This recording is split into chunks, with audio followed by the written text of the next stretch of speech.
Now, so many people struggle with addiction. So many people are in a battlefield, but they don't even know that they are. Are you a soldier in your battlefield? So today, tonight.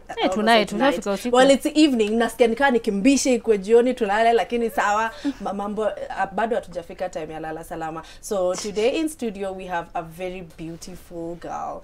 Her name is Dora, but she wasn't always, well, she is Dora Bwaka, but guess what? She's also Jesus girl. But it took a lot. So let's just welcome the Jesus girl. Hey! I am so excited to be here. We are so excited. And I was telling you right before we went on that I am such big fans. I hope I'll be able to keep it together. Oh, you're doing great so far, man. You're doing great so far. But let me just start by saying I can already kind of see the resemblance Between you and your sister. which one? Is it a biological sister, or because we had Murugi here on a few weeks ago? Yes, is it she's my older sister. So we're 4 girls. I'm the third one. She's the second one. Oh, that's nice. Yes, Okay. yes. But Dora, you were not always so Jesus girl.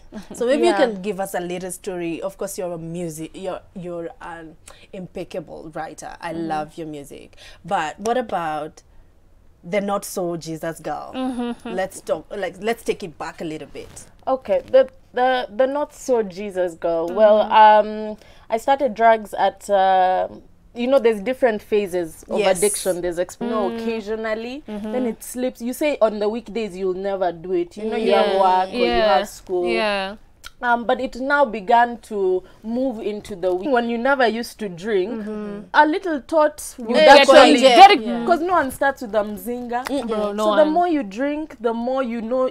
When I was 19, at that point I was taking weed and I was taking